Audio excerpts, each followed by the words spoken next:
Buenas tardes, Sor Cristina. Buenas tardes, Padre Obispo. ¿Cómo se encuentra? Muy bien, gracias a Dios, compartiendo la alegría de este atardecer en este camino nuestro, pasito a pasito, mi camino de fe. Eso es así. Un saludo a todos los que nos sintonizan a esta hora por Católica Radio 88.9 y a través de las redes sociales, Facebook Live también, que nos están viendo a todos y cada uno de ustedes. Gracias a todos los que nos envían saludos, que oremos por ellos, por sus intenciones, pues sepan que están siempre en nuestras oraciones.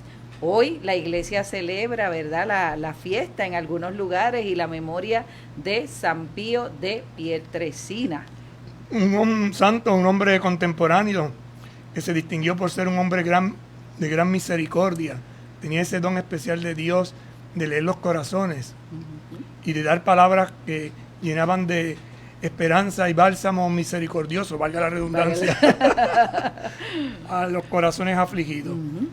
También con un proyecto social muy bueno, de mucho servicio, con esa casa del sufrimiento que logró establecer un hospital gratuito para los pobres de su entorno. Se distinguió entonces por ser un hombre de oración y un hombre de caridad, de gran caridad.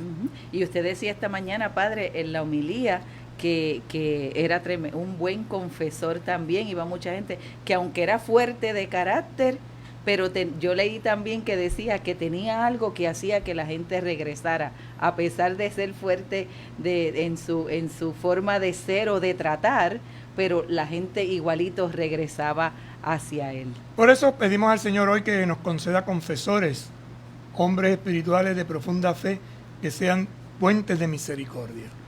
Oramos.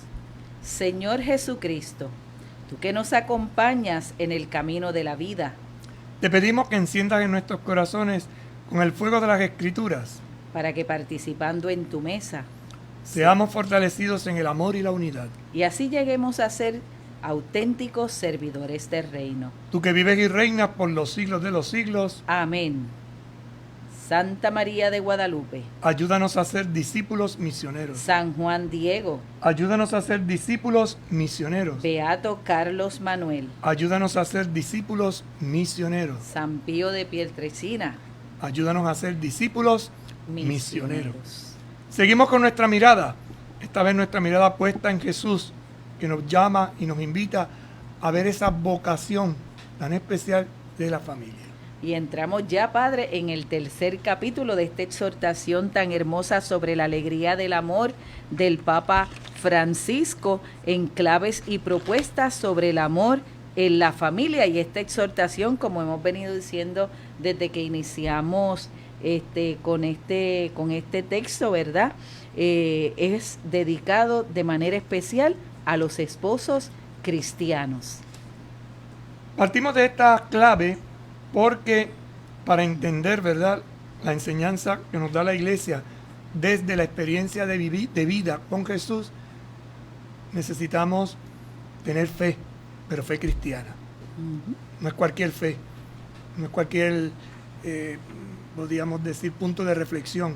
No, partimos de las palabras de Jesús que transforman el corazón e invitan a avanzar, invitan a mejorar, invitan a la perfección, invitan a seguir hacia adelante, aunque nos equivoquemos, aunque seamos débiles, pero sabiendo que con su gracia podemos superar las situaciones difíciles. Por eso, desde esa palabra, el Papa inicia esta exhortación presentándonos a las distintas familias que hay en la palabra, y luego nos invitaba a dar una mirada a esa realidad y desafíos de la familia hoy.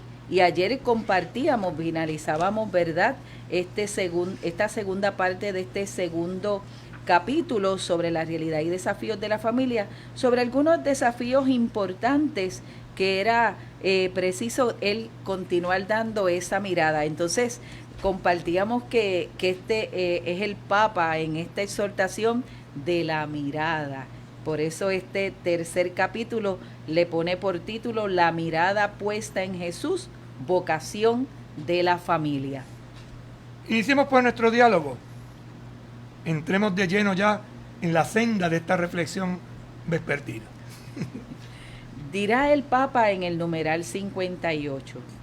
ante las familias y en medio de ellas, debe volver a resonar siempre el primer anuncio, que es lo más bello, lo más grande, lo más atractivo y al mismo tiempo lo más necesario.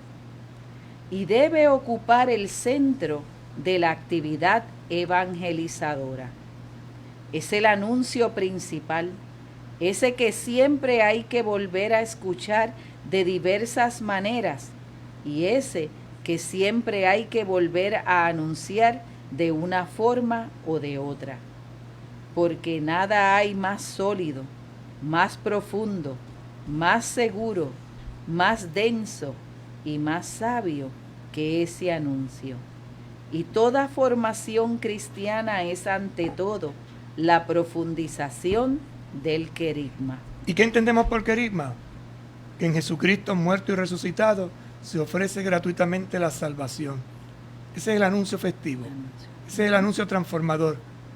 Ese es el anuncio que nos lleva a reconocer a Jesucristo como el Señor de nuestras vidas, como el centro de la historia, como aquel que da sentido a nuestra existencia y nos llama a cada uno, desde la vocación específica y particular, a ser fieles, a vivir con alegría y sobre todo a transmitir a otras generaciones lo que gratis hemos recibido. Por eso el Papa nos dice en este numeral que resuene siempre en las familias el primer anuncio. Un anuncio que se hace celebración en la Eucaristía, que se hace vida en los diversos servicios que realizamos, que se hace sobre todo acción desde una palabra salvadora, desde una experiencia vital, que es el encuentro personal con Jesucristo. Nuestra enseñanza sobre el matrimonio y la familia no puede dejar de inspirarse y de transfigurarse a la luz de este anuncio de amor y de ternura. Así que es un anuncio de amor y de ternura. Es curioso, ¿verdad? Cómo ver el amor de Dios, cómo ver la ternura de Dios en la cruz. Pues esa es la prueba del amor de Dios.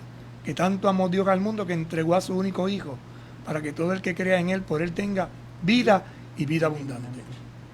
Para no convertirse en una mera defensa de una doctrina fría y sin vida. Importante, ¿no?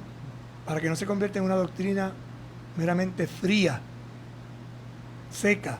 No, tiene que tener el calor del amor, el fuego, la pasión, dice el Papa en otros momentos, ¿verdad? Hace falta a la Iglesia hoy recuperar la pasión por el reino, la pasión por manifestar ese amor de Dios. Porque tampoco el misterio de la familia cristiana puede entenderse plenamente si no es a la luz del infinito amor del Padre, que se manifestó en Cristo, que se entregó hasta el fin y vive entre nosotros. Vuelve a repetirlo, ¿verdad? Así que cuando usted oiga querigma, recuerde que es eso, el anuncio de la muerte y la resurrección de Jesucristo. En Él tengo vida, vida abundante, transforma mi existencia y me hace comunicarlo gratis a los demás porque gratis yo lo he recibido. Por eso quiero contemplar a Cristo vivo presente en tantas historias de amor e invocar el fuego del Espíritu sobre todas las familias del mundo. Fíjate aquí la clave de este capítulo, que lleva como título La mirada puesta en Jesús, vocación de la familia. Y él aquí especifica por qué. Quiero contemplar a Cristo vivo, presente en tantas historias de amor. Historias de amor entre un hombre y una mujer. E invocar el fuego del Espíritu sobre todas las familias del mundo. Cristo vivo. Después la próxima carta que escriba a los jóvenes será Cristo Vivis. Así que fíjate que esa secuencia, ese camino constante, que él va desde la experiencia alegre del encuentro con Jesús, Él vive, Él transforma, Él impulsa, Él guía. Pues Él quiere ahora que esto lo veamos de una manera muy personal, de una manera muy particular en aquellos que están llamados por vocación al matrimonio. Dentro de ese marco, este breve capítulo recoge una síntesis de la enseñanza de la Iglesia sobre el matrimonio y la familia. Léalo otra vez, hermana, porque eso es interesante. Dentro de ese marco... ¿Cuál es el marco? El de ver a Cristo vivo presente en las historias de amor, para que el fuego del Espíritu invocado sobre esta familia aflore. Entonces él dice... Dentro de ese marco, este breve capítulo recoge una síntesis Así que vamos a ver una síntesis de qué. de la enseñanza de la Iglesia sobre el matrimonio y la familia. La enseñanza de la iglesia. Perdone que yo insista mucho en esto, pero es que esta es la clave. No vamos a hablar del matrimonio civil, ni vamos a hablar del matrimonio que yo me invento en mi cabeza. Vamos a verlo desde en una síntesis, el matrimonio y la familia desde la enseñanza de la iglesia católica, en este caso, ¿verdad? Porque es el Papa el que escribe. También aquí citaré varios aportes presentados por los padres sinodales en sus consideraciones sobre la luz que nos ofrece la fe. Va a recoger entonces también testimonios de los sinodales, estos obispos presentes en esta gran asamblea convocada por él para marcar un camino desde la mirada de Jesús, mirada de apóstoles, mirada de hombres y mujeres de fe. Ellos partieron de la mirada de Jesús e indicaron que Él miró a las mujeres y a los hombres con los que se encontró con amor y ternura, acompañando sus pasos con verdad, paciencia y misericordia, al anunciar las exigencias del reino de Dios. Volvemos a la fiesta de San Lucas, de San Mateo el lunes. Los miró con misericordia. Se sintieron misericordiados. Invento una palabra, un neologismo del Papa, ¿verdad? Entonces dice, parte de la mirada de Jesús e indica que Él, Jesús, miró a los hombres y a las mujeres, o a las mujeres y a los hombres, con los que se encontró. Entonces, en la mirada de un hombre y la mirada de una mujer, Jesús se encuentra. Y en esa mirada tierna, profunda, los acompaña con verdad, la verdad de ellos, sus debilidades, sus dualidades, sus dones, la paciencia, porque no están terminados, no están planificados, y sobre todo la misericordia.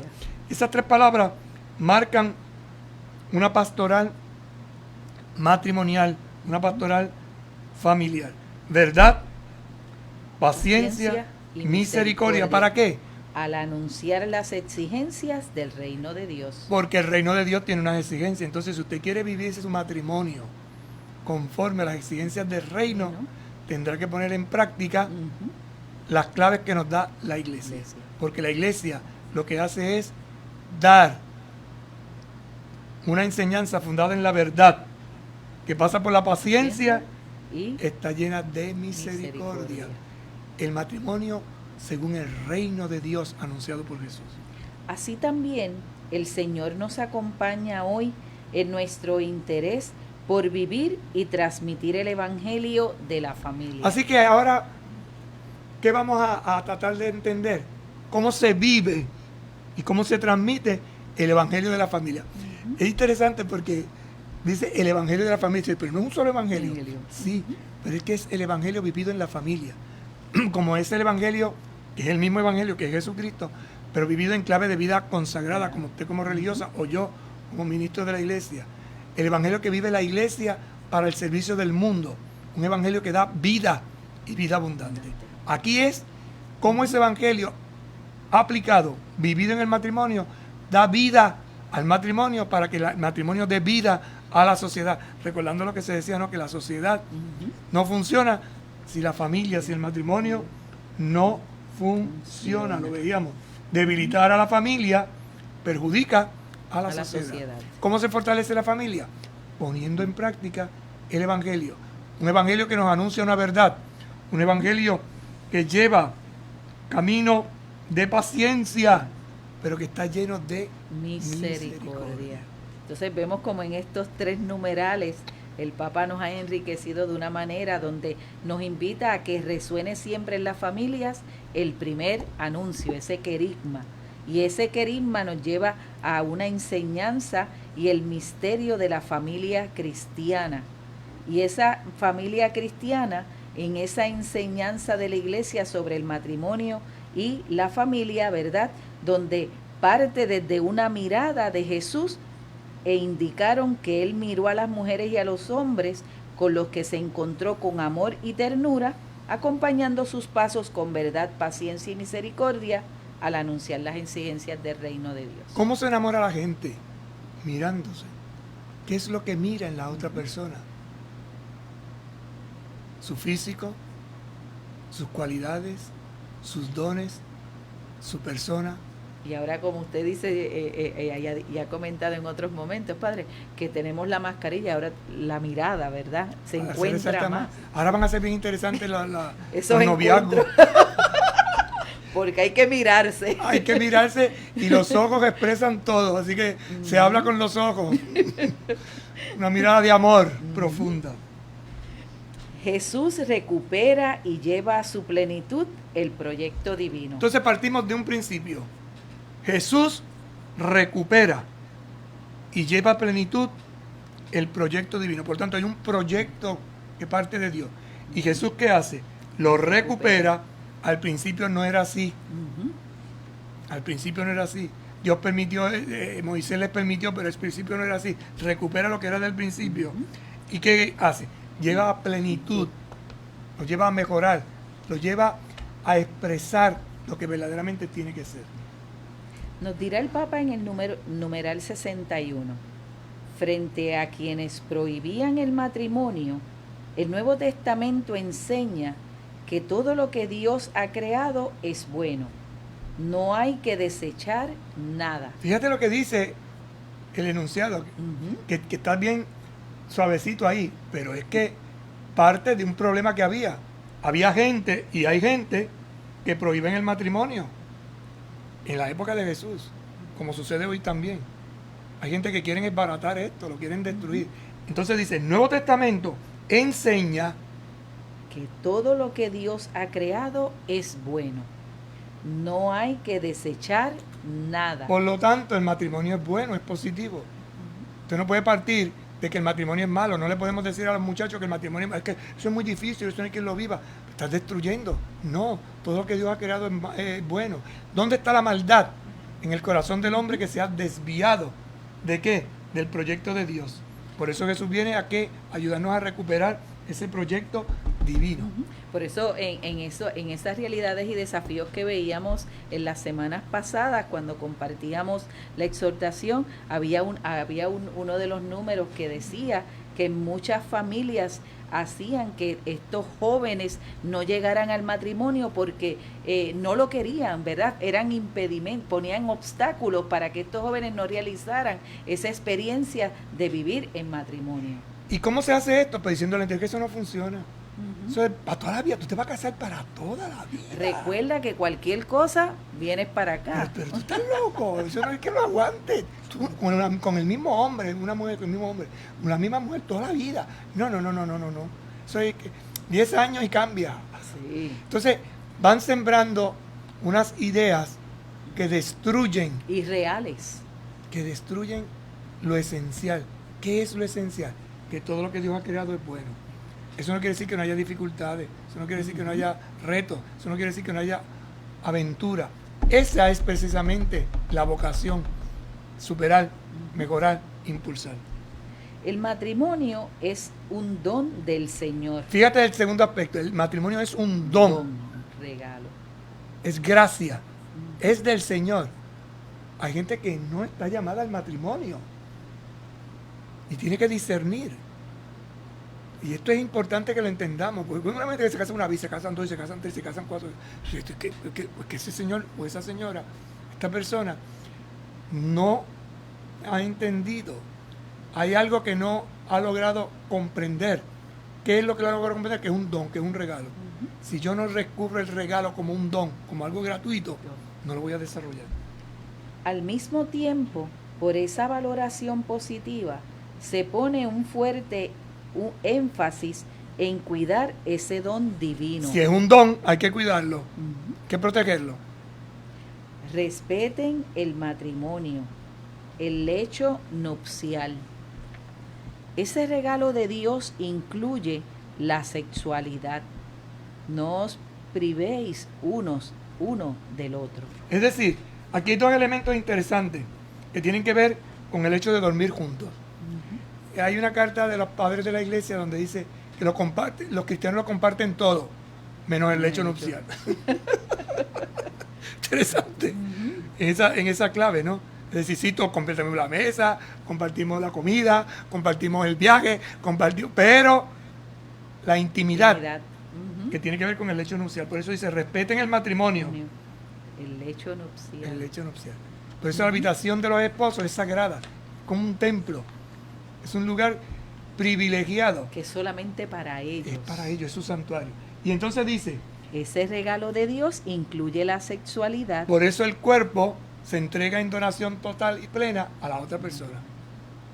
Y no se prostituye, no se hace, perdone la expresión quizá, autopista, que pasa a todo el mundo. Que no, que eso no es así. A veces a los muchachos hay que darle ¿verdad? Ejemplos prácticos, ¿verdad? Y es que la palabra lo dice de una manera bonita, ¿verdad? Pero el aterrizaje es interesante, ¿no? No se priven el uno del otro, eso es lo que se llama el débito. El hombre que se ha casado se debe a su mujer, la mujer al hombre, en fidelidad. No puede cambiar, como cambia de zapato o cambia de ropa. Los padres sinodales recordaron que Jesús, refiriéndose al designio primigenio sobre el hombre y la mujer, reafirma la unión indisoluble entre ellos. Fíjate entonces, la indisolubilidad es principio. Desde el principio, ¿qué sucedió?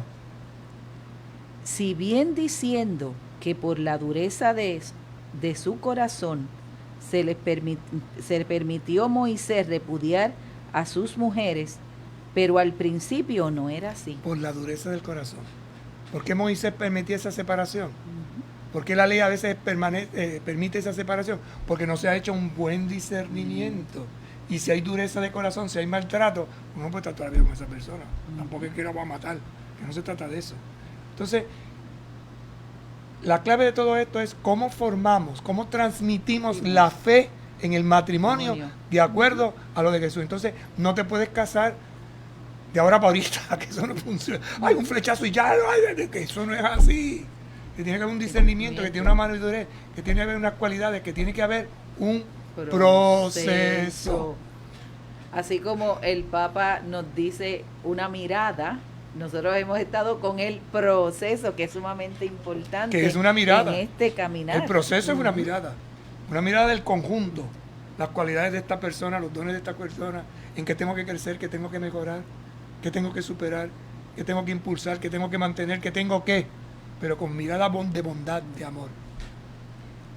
La indisolubilidad del matrimonio, lo que Dios ha unido, que no lo separe el hombre.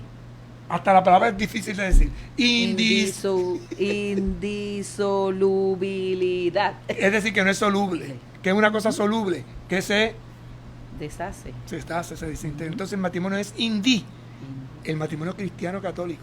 Nosotros decimos que esto no. Por eso es para toda la vida. Y por eso cuando tú lo descubres, y sobre todo se le transmite a las nuevas generaciones, anhelan el matrimonio y se preparan para el matrimonio. Pero si usted no prepara a las nuevas generaciones dándole los valores y pensando que solamente en el matrimonio lo más importante es el sexo, el dinero, el acostarse juntos, el tener una casa, el tener bienes materiales, y se olvidan de que lo más precioso es la persona que se dona, que se entrega, entonces no va a funcionar.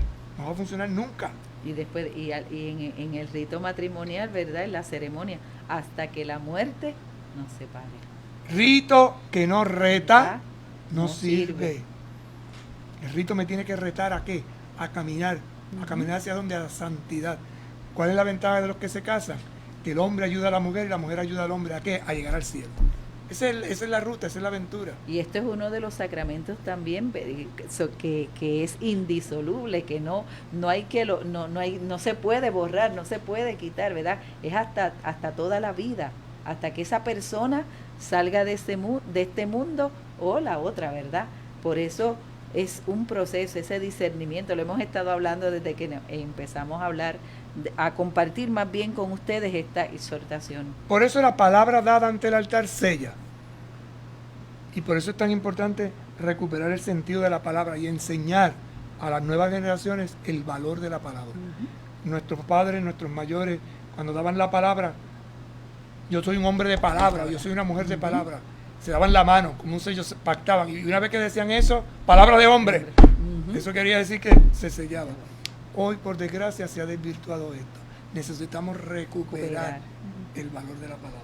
Y recordemos que la palabra se hizo carne. Y la palabra es el verbo, Jesús, la acción, el amor de Dios en la vida. No hay que entenderla ante todo como un yugo impuesto a los hombres, sino como un don hecho a las personas unidas en matrimonio. Un yugo, un peso. No, es un don, es un regalo. Dios me ama tanto, dirá el varón, me ama tanto a mí que me ha dado este don, me ha regalado esta mujer, me ha dado este tesoro para que llegue al cielo. Y lo mismo la mujer. Dios me ama tanto que me ha permitido discernir entre los varones de la comunidad, entre los jóvenes de la comunidad, y he elegido a este hombre para que caminemos juntos. Cuando tú lo miras así, es porque tienes una fe profunda. Y Dios te da aquello que pides con fe. Y por eso es importante prepararse para esto. Pero hay que verlo como don, como regalo. Y un regalo bueno, no una porquería. Pues Dios no da porquería. La condescendencia divina acompaña siempre el camino humano. Fíjate, la condescendencia. Dios es tan condescendiente. Por eso decía ahorita, hay una verdad, es un don, pero hay una paciencia. Y Dios espera. Y por eso se necesita un tiempo prudencial de crecimiento. Donde los adultos que saben esto, donde los adultos que conocemos esto, donde los adultos que viven esto, sobre todo los parejas ya casadas, lo transmiten, lo dan como regalo a la nueva generación. Es como el proceso, padre, que llevamos en la iniciación cristiana, el bautismo, luego hay un camino, hay un proceso para la comunión, luego hay otro camino, otro proceso para la confirmación y así sucesivamente en el matrimonio, ¿verdad? Aunque el matrimonio no es iniciación cristiana, pero es parte de esa vida que el cristiano va a optar. Pero hay una iniciación a la vida matrimonial. Y hay un camino. Y esa iniciación a la vida matrimonial se da desde lo que se vive en el hogar, se estudia en la escuela, se comparte en la sociedad. Y por eso es tan importante que tanto la casa, como la escuela, como la sociedad, como la iglesia tengan la misma ruta. Tengan conductor. Ese hilo conductor que lleva los mismos principios, que en definitiva es que el ser humano llegue a ser feliz plenamente. A la realización. La condescendencia divina acompaña siempre el camino humano, sana y transforma el corazón endurecido con su gracia. Fíjate entonces, ¿qué hace la condescendencia divina? Acompaña, sana, transforma el corazón endurecido. ¿Con qué? Con su gracia. Y lo orienta hacia su principio. ¿Cuál es el principio? Dios, el Dios amor. ¿A través de qué? Del camino de la cruz. No te vas a liberar. Y ese camino de la cruz tiene que ver muchas veces con el carácter de las personas. Tiene que ver con la enfermedad. Tiene que ver con quedarse sin trabajo. Tiene que ver con cruz es purificación. La cruz no está, o mejor dicho, el cristiano no está exento de la cruz. De los evangelios emerge claramente el ejemplo de Jesús, que anunció el mensaje concerniente al significado del matrimonio como plenitud de la revelación que recupera el proyecto originario de Dios. Léalo otra vez porque estas líneas son muy profundas y un poquito difíciles de entender a primera vista. De los evangelios. De los evangelios y de la buena noticia que hemos recibido. Emerge claramente. Brota un ejemplo claro de Jesús. El ejemplo de Jesús. ¿Qué hace Jesús? Que anunció el mensaje concerniente, al significado del matrimonio. Entonces Jesús anuncia el significado real del matrimonio. ¿Cómo qué? Como plenitud de la revelación que recupera el proyecto originario de Dios. Vamos a ver ese proyecto originario. Búsquese el evangelio ahí. El evangelio de San Mateo. En el capítulo 19, verso 3. Vamos a ver la palabra de Dios. ¿Qué dice la palabra de Dios? ¿Qué me dice el texto? ¿O qué dice primero? ¿Qué dice el texto? Para que me diga a mí, para rezar con este texto y sobre todo poner en práctica el texto. Capítulo 19, verso 3. Se acercaron unos fariseos y para ponerlo a prueba... Entonces estos vienen se acercan a Jesús, pero no es para preguntar sanamente, es para ponerlo a prueba, para pillarlo. Y para ponerlo a prueba le preguntaron: ¿Puede un hombre separarse de su mujer por cualquier cosa? Sí, ven, ellos van por lo fácil. ¿Puede un hombre separarse? Porque hasta por hacer mal el arroz se separaba. En aquel entonces el pan. Buscaban cualquier excusa para liberarse. Dice el versículo 4. Él contestó, Ahora habla Jesús.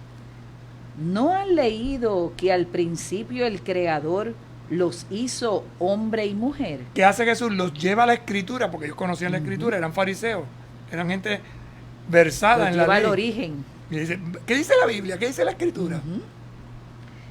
Y dijo, por eso, Por eso, esto es lo que dice la Biblia, por eso, abandona un hombre a su padre y a su madre, fíjate, si yo abandono a mi padre y a mi madre, que es lo que yo más quiero, es porque quiero algo mejor. Una mujer, en el caso de los varones, un varón en el caso de los hombres. se une a su mujer Se une, forma comunión, y los dos se hacen una sola carne. una sola realidad. Fundan algo nuevo. Y entonces, De suerte que ya no son dos, no son dos, tú por allá y por acá, no, es uno. sino una sola carne. Así pues, lo que Dios ha unido, que no lo separe el hombre. Ese es el proyecto originario, que parte de un don, que parte de descubrir lo que dice el Señor al principio. Yo que tengo fe y quiero cumplir la palabra de Dios. Esta mañana decía el Salmo, ¿verdad? Si mal no recuerdo, Señor, instrúyeme, enséñame en tu camino. Pues ¿cuál es el camino? Si yo me siento llamado a vivir el amor en familia, en plenitud, tengo que ir al origen. Entonces, tengo que ya ir con el principio de que un matrimonio es un don, un regalo, y que no me voy a divorciar por cualquier cosa, por cualquier sangana, o me voy a inventar. No, por eso tengo que discernir bien con quién. Es que ya dejé de quererlo. Es que ya no hay esa chispa. El problema no es chispa o no chispa, porque es que la gente piensa que la fe es un sentimiento. Ay, como yo no siento nada. Esto no es cuestión de sentir, esto es cuestión de amar. Y el amor lleva la entrega, y el amor lleva la fidelidad, y el amor lleva unas claves que es lo que dan seguridad y indisolubilidad. Pausamos y en breve regresamos.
continuamos compartiendo con ustedes mi camino de fe pasito a pasito en esta exhortación apostólica tan hermosa sobre la alegría del amor del Papa Francisco, y estamos compartiendo desde el texto claves y propuestas sobre el amor de la familia, que es la exhortación en sí de el amor, de la alegría del amor, ¿verdad? Así que usted puede, nosotros estamos compartiendo este texto de las claves y propuestas, pero usted puede muy bien seguir la exhortación como tal, porque los numerales es lo mismo, ¿bien? Así que también aprovechamos y saludamos a los que nos sintonizan a esta hora. Y recordarles que todos estos programas usted los puede ver a través del canal de YouTube de Católica Radio para seguir, ¿verdad?, la secuencia de los mismos. Quiero aprovechar, Padre, este momento para saludar y felicitar a Lorena, la secretaria del Centro Catequístico, que está de cumpleaños. ¿Cumple o es aniversario? No, es... cumpleaños, aumenta un año más a su vida. De sabiduría. De sabiduría, sí, ya, ¿verdad? En ta. Termina en ta. No vamos a decir, pero termina en ta. Bueno, tenga usted cuidado con lo que está diciendo, no se traiga problemas. Así que felicitamos a Lorena, gracias por su servicio, por su alegría y su entusiasmo que siempre, y atención que siempre le caracteriza desde el servicio que presta en el Centro Catequístico Diocesano. Estamos en el capítulo 3, que lleva como título La mirada puesta en Jesús, vocación de la familia. Y sobre todo bajo el acápite, bajo el título Jesús recupera y lleva a su plenitud el proyecto divino. Y estamos viendo una de esas claves importantes, que es la indisolubilidad del matrimonio, que no es un yugo, algo que aplasta, algo que destruye, sino un don. Y esto es importante tenerlo presente a la hora de transmitir la fe. Recuerden que la catequesis es la transmisión de la fe, esa transmisión de la fe a las nuevas generaciones, esa transmisión de la fe que parte del querigma, el anuncio festivo y gozoso del amor de Dios manifestado plenamente en Jesucristo.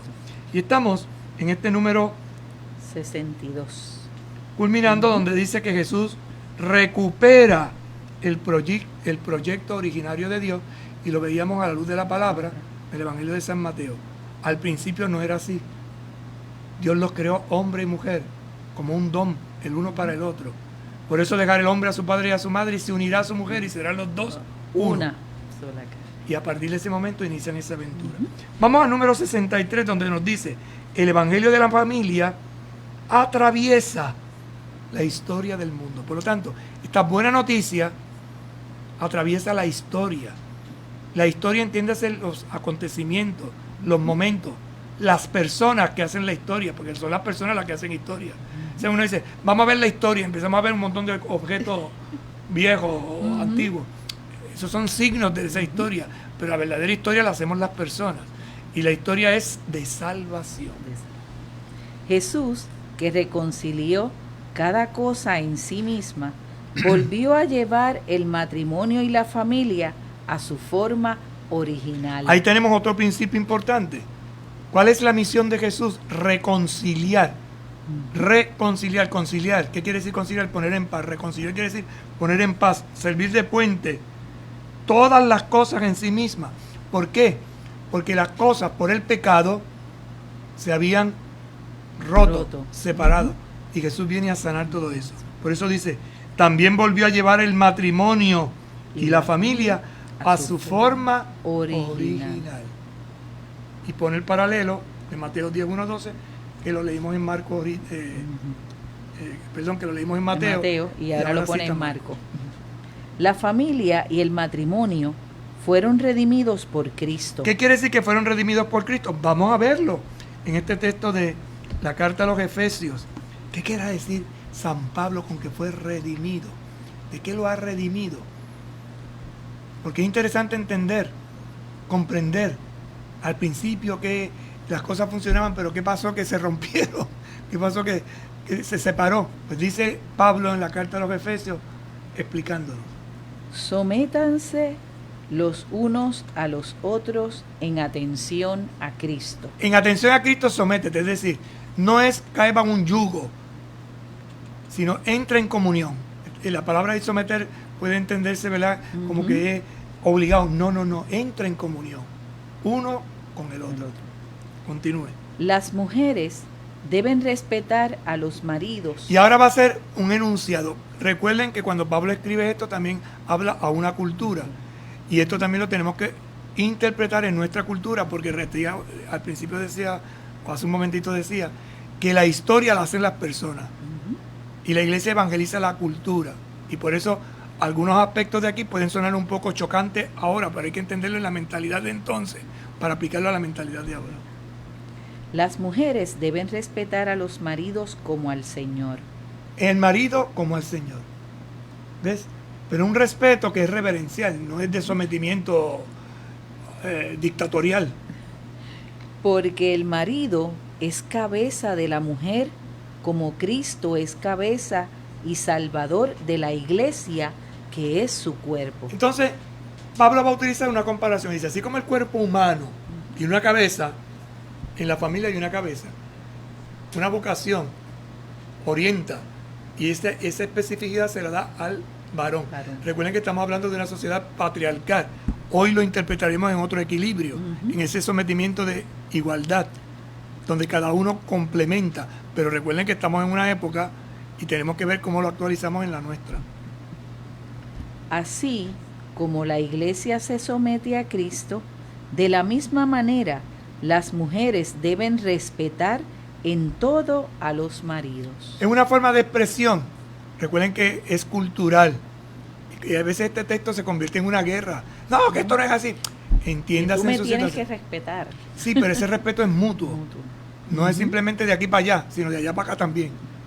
Entonces ese respeto, porque ha dicho al principio, sométanse. Es decir, vivan en comunión, establezcan un puente. Entonces, si somos iguales ante Dios, aunque diferentes en nuestra corporidad y en nuestra visión, eso no quiere decir que nos tenemos que poner en guerra, sino en comunión. Lo más hermoso del ser humano es que es diverso en su pensamiento, pero en Cristo puede establecer la comunión. Y esto es la iglesia, una comunión en la diversidad. Por eso esa frase, todo lo puedo en Cristo que me fortalece. Ese Cristo que nos une. Y es el Cristo del Evangelio, porque no es el Cristo que yo me imagino. Porque si tú te das cuenta, Cristo trata al hombre y a la mujer de la misma manera. Con igualdad. A los ricos y a los pobres. A los enfermos como a los sanos. A los jóvenes como a los niños. A los ancianos. Es decir, no hace distinción de estos son más ricos. No, no, no.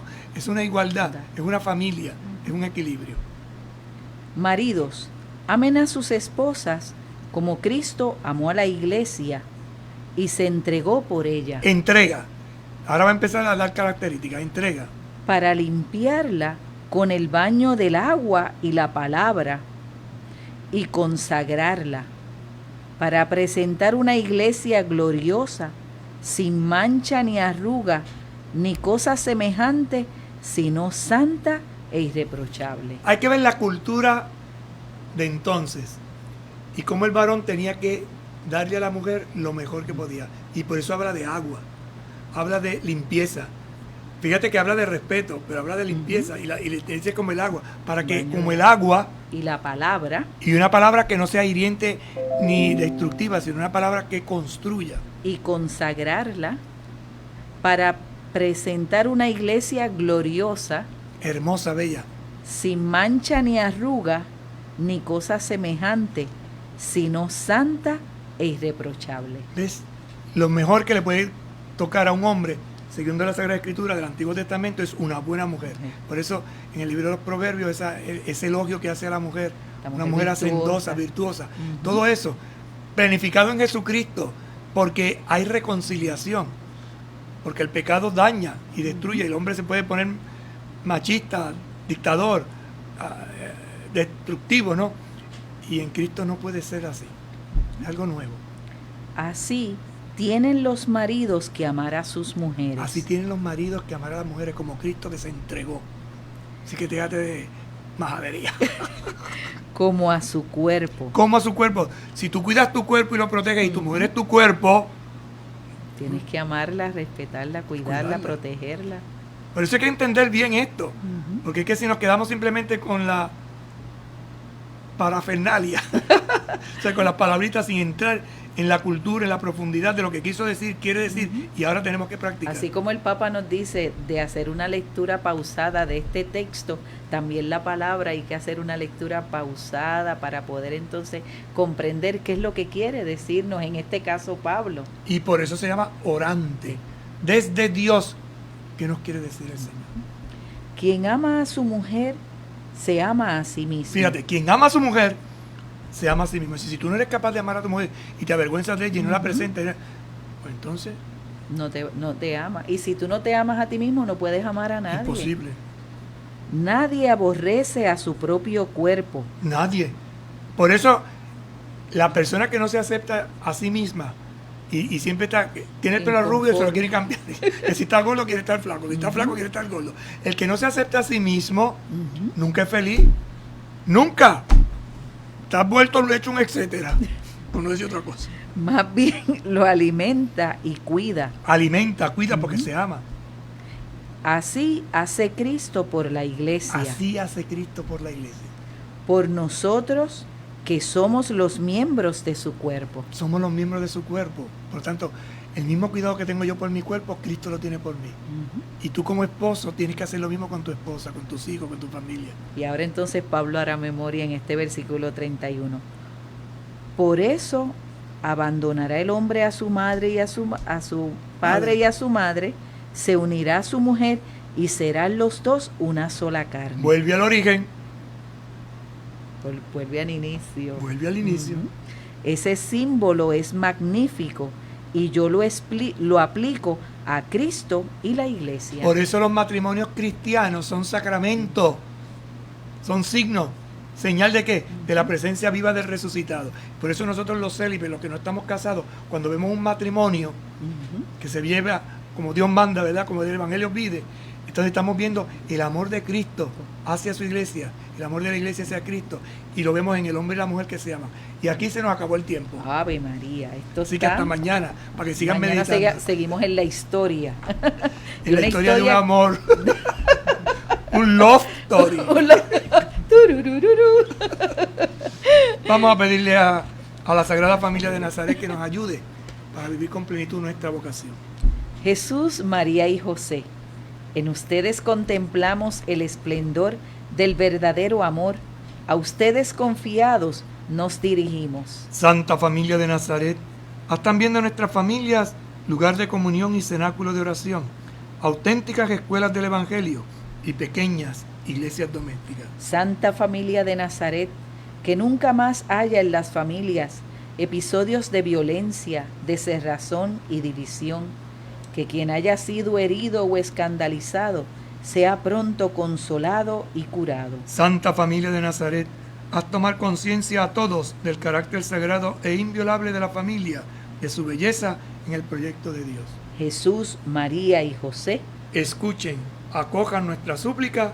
Amén. Que el Señor esté con ustedes. Y con tu espíritu. Que les bendiga y les acompañe el buen Dios Todopoderoso, Padre, Hijo y Espíritu Santo.